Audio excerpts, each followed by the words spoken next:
Bismillahirrahmanirrahim.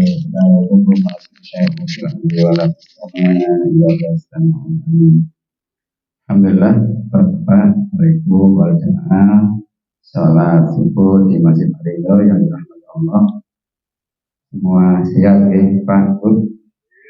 Alhamdulillah. Jamaahnya harus semakin semangat karena kalau tidak semangat tidak sampai di Masjid Ridho. Semoga selalu Allah Subhanahu wa Ta'ala berkahi kita, keluarga kita selalu diberikan sehat walafiat, selalu bahagia, panjang umur, diberikan kemudahan semua urusannya, semua mudah-mudahan urusannya dimudahkan, gampangnya jalan lunasi Allah Subhanahu wa Ta'ala. Persoalan apapun mudah-mudahan diberikan jalan keluar yang terbaik dari Allah Subhanahu wa Ta'ala. Alhamdulillah, pagi ini seperti biasanya setiap hari itu kita kuliah 7 menit ya 7 menit ya lebih 15 menit ya, kalau lama-lama ngantuk, kalau terlalu cepat juga harus mari, jadi oleh cukup mari harus selesai. Dan memang di subuh itu sesuatu yang sangat indah karena ini adalah tempat dari semua aktivitas kita selama sehari. Melanjutkan pertemuan yang lalu tentang Isra Mi'raj.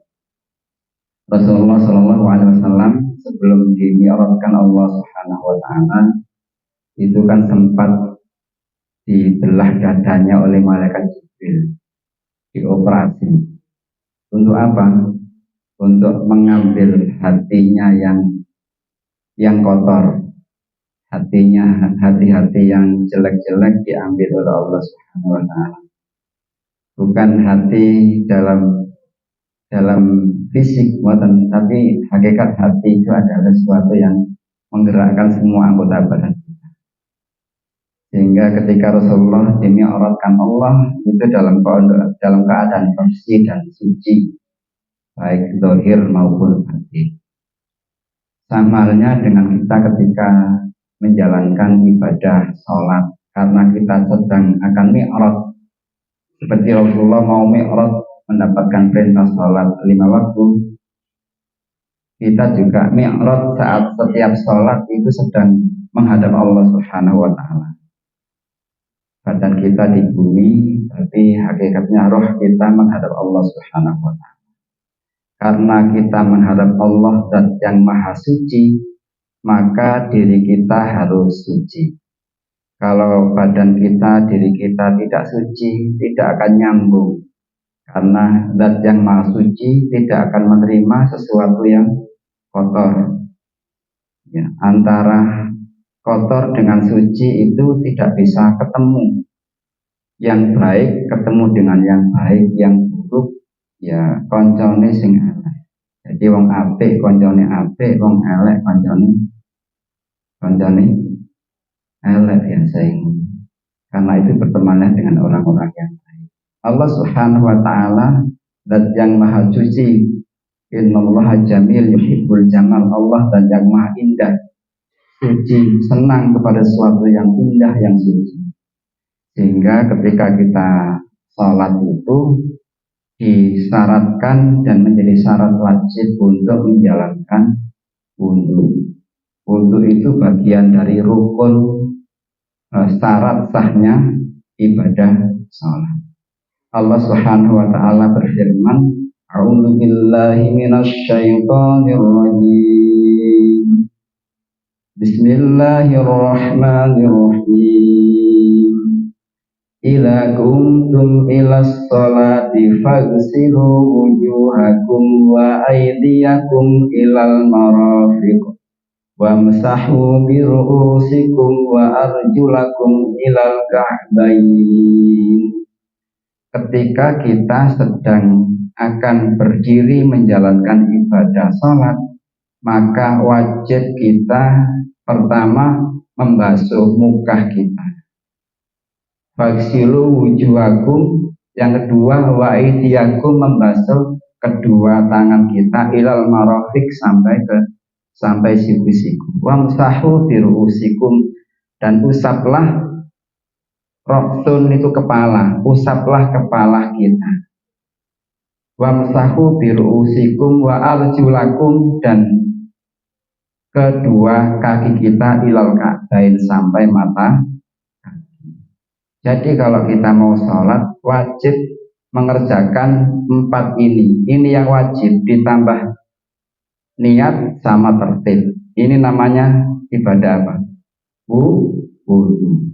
Jadi wudu itu rukunnya ada 4 di Al-Quran, ditambah 6 niat sama tertib. Pertama niat. Niat itu ada dalam hati, tetapi sunnah dilafalkan ketika kita sedang membasuh muka. Menurut mazhab Syafi'i disunnahkan, tetapi harus diniatkan dalam hati. Nawaitul wudu'a li rafa'il hadasil asghari fardhalillahi ta'ala. Saya niat wudu untuk menghilangkan hadas kecil fardhalillahi ta'ala. Nah, itu pertama membasuh muka disertai dengan niat. Mana muka itu? Pun di muka ini, muka yang nampak di wajah kita, mulai tumbuhnya rambut sampai janggut. Yang punya jenggot tebal itu termasuk harus disela-selai, nah, sampai airnya masuk ke pori-porinya. Kemudian dari dari telinga kanan sampai telinga kiri, itu namanya muka. Jadi kalau wudhunya itu hanya di depan saja, ininya kering, kanan kirinya kering, maka wudhunya tidak sah.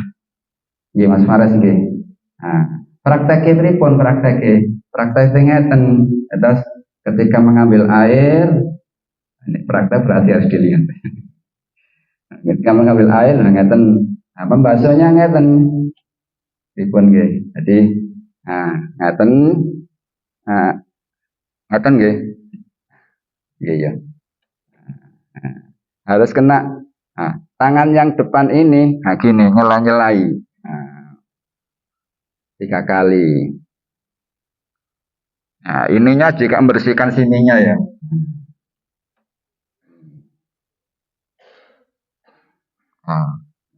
Ngeten nggih. Nah, itu baru bisa sempurna. Kalau cuma depannya saja atau ininya nggak basah juga tidak. Harus semua mukanya harus kena air. Nah, itu namanya apa? Membasuh muka. Sunnahnya 3 kali. Sekali cukup, tapi sunnahnya 3 kali. 4 kali boleh, berlebihan, ya berlebihan tidak boleh. Dan airnya harus yang cukup, tidak boleh sampai amber-amber. Jadi israf berlebihan itu juga tidak boleh, membuangkan air yang berlebihan itu juga tidak boleh. Itu namanya membasuh muka. Itu jadi pertama membasuh muka, yang kedua membasuh kedua tangan sampai siku-siku. Mana tangan itu? Siku-siku mana ini siku-siku? Ayatnya itu napa niku?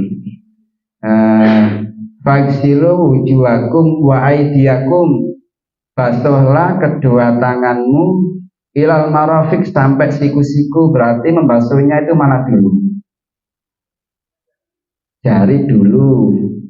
Jari dulu baru ke siku-siku. Terus ngeten ngambil air, kemudian gini kan, kembalikan ke keluar. Ngeten. Tidak boleh gini dulu, ada yang dari sikut dulu gitu. Nah, itu kebalik. Balik, bukan dari sikut tapi dari jari-jari. Ayatnya itu faghsilu wujuhakum wa aydiyakum, ya, dan kedua tanganmu. Kedua tangan itu ini, tangan ilal marafik sampai siku-siku. Jadi dari jari-jari mengalir ke bawah, kemudian dikembalikan ke sini. Sampai siku-siku, mana siku-siku? Di siku-siku harus dilebihkan sedikit, tidak boleh kurang. Ada kalau anak-anak itu ininya masih basah kadang-kadang, sikoten ini harus melebihi siku-siku. Sunnahnya 3 kali, kanan dulu baru. Itu yang kedua. Yang ketiga apa? Wa masahu birusikum, dan usaplah itu bisa diartikan semua atau sebagian. Kalau menurut Imam Syafi'i boleh sebagian. Sempurnanya semuanya lebih sempurna. Tapi dua-duanya insya Allah sudah sah. Mana ayatnya itu kan birusikum. Rasul itu apa? Kepala. Bukan syahrun. Kalau syahrun rambut. Syahrun rambut, rasul kepala. Yang diusap itu kepalanya apa rambutnya? Kepalanya. Jadi kepalanya yang diusap. Kalau mengusap kepala berarti nanti masuk ke pori-pori. Boleh sebagian, boleh semuanya. Sempurnanya dikembalikan lagi. Oke. Terus 3 kali. Nah, namanya mengusap itu bukan membasuh. Bedanya apa? Kalau membasuh itu mengalir, kalau mengusap itu hanya cukup basah. Berarti gimana nanti prakteknya kalau mengambil air waktu kita mengusap kepala? Diambil airnya, kemudian ditumpahkan. Nah, ini kan basah. Tangannya basah, diusapkan ke kepala. Nah, kalau membasuh, masa pun airnya banyak dibasuh ke kepala, nanti kepalanya jadi basah semuanya. Tidak sampai membasahi semua rambut. Nggak perlu sampai basah berbasah seperti orang keramas buatan, tapi sekedar basah sudah cukup. Itu bedanya. Jadi kalau membasuh itu airnya mengalir, kalau mengusap apa cukup basah. Jadi wamsahu biruusikum wa arjulakum, dan kedua kaki ilal ka'bain sampai mata kaki. Mata kaki itu apa? Mana? Bendo. Yang terlihat moncol itu. Nah, itu dilebihkan di atasnya. Itu baru sempurna. Tidak sampai ke dengkul, enggak. Jauhan. Jadi di atasnya mata kaki insya Allah sudah sempurna. Itu rukunnya, ya, ditambah dengan tertib itu apa? Urut-urut, tidak boleh dirubah-rubah urutannya, dari membasuh muka, membasuh kedua tangan, mengusap sebagian kepala, dan membasuh kedua kaki sampai mata kaki. Itu namanya urut. Jadi rukunnya ada 6. Pertama niat, 2 membasuh muka, ketiga membasuh kedua tangan sampai siku-siku, yang keempat membasuh kaki sampai mata kaki, kemudian yang ke-6 tertib urut-urut. Itu baru sempurna. Jadi itulah syarat sahnya sholat, diantaranya adalah suci dari hadas kecil. Dengan cara apa? Dengan cara wudhu atau tayamum kalau tidak ada air. Kapan boleh tayamum? Bila benar-benar tidak ada air, kecuali cukup untuk buat minum, nah itu baru boleh tayamum. Atau karena sakit, kalau dibuat wudhu kena air, sakitnya tambah parah, itu boleh. Atau sangat kedinginan sampai menggigil, gak kuat, nih kanggo sampai banyu sampai 2 menit, boleh dengan tayamum. Di antaranya yang boleh diganti dengan tayamum. Tapi bedanya kalau tayamum itu hanya dipakai untuk sholat wajib sekali. Kalau sholat sunnah terserah. Kalau wudhu kan bebas, ya. Kita wudhu sekali boleh dipakai sholat zuhur, asar, maghrib, isya, boleh asalkan tidak batal. Nah, itu boleh, ya. Asalkan tidak batal, boleh dipakai sholat berapa kali pun, baik wajib maupun sunnah. Jadi kemudian lalu kita membaca doa, Allahumma ja'alni minat tawwabin wa ja'alni minat mutatahhirin, ditambah wa ja'alni min ibadikas sholihin. Doanya itu penting. Kenapa? Karena di dalam doa itu ada rahasia tersendiri. Apa rahasianya? Pertama, wudhu itu namanya toharo. Toharo itu bersuci dari apa? Bersuci dari lahir dan batin. Tidak hanya bersuci dari hadas kecil, lahirnya suci, tapi batinnya kotor. Tidak, hakikat orang wudhu itu membersihkan semua kotoran lahir maupun batin. Lahirnya bersih, batinnya juga bersih. Apa? Kalau kita membasuh muka, itu sepertinya kita hanya membasuh lahiriah, tapi batinnya, hakikatnya membersihkan semua dosa-dosa kita yang muncul diakibatkan karena anggota tubuh yang ada di muka. Kalau kita pernah berbicara yang kotor, itu bisa bersih, bisa Allah ampuni karena kita wudhunya benar. Kalau kita mendengarkan hal-hal yang tidak baik, insya Allah dosa kita diampuni. Melihat sesuatu yang tidak baik, insya Allah dosa kita diampuni. Dan memang setelah itu kita menjadi orang baik, tidak lagi berkata kotor, tidak lagi mendengarkan yang macam-macam, tidak lagi melihat sesuatu yang tidak baik setelah kita wudhu. Jadi kalau wudhunya benar, insya Allah jadi orang yang baik, tidak akan melakukan perbuatan dosa. Itu rahasianya. Ya. Kemudian kita juga membasuh kedua tangan kita. Ya, tangan ini juga banyak loh dosanya. Karena tangan kita ada jempolnya. Kalau WA kan pakai jempolnya. Kadang-kadang kita nge-share itu kadang keliru.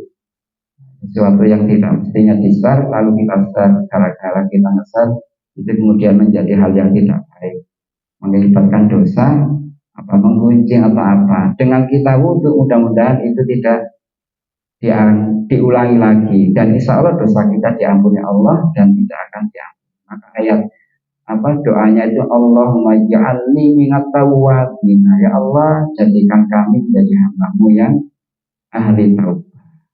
Jadi setelah kita wudhu itu kita sedang bertaubat kepada Allah dari dosa. Wa ja'alni minal mutatahhirin. Setelah dosa kita diampuni Allah, maka kita bersih zahir dan batin. Karena beda antara toharo sama nadhofah, itu beda. Kalau dalam bahasa Arab itu ada kata yang sepertinya sama tapi beda maknanya. Kalau nadhofah itu bersih lahir saja.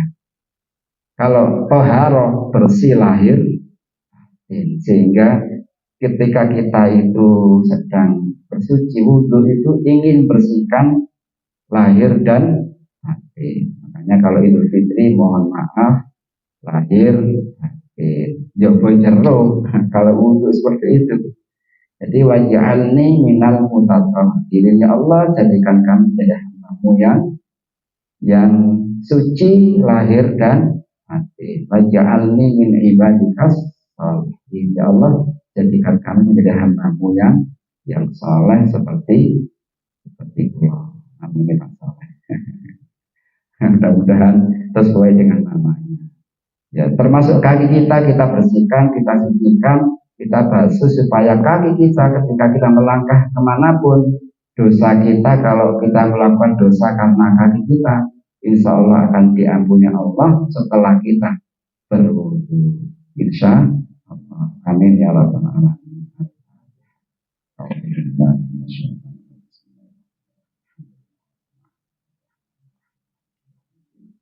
Ya.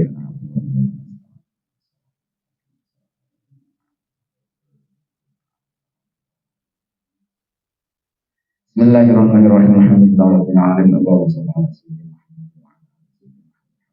Muhammad. Allahumma ighfir lana dzunubana wa li walidina warhamhum kama rabbawna shaghira.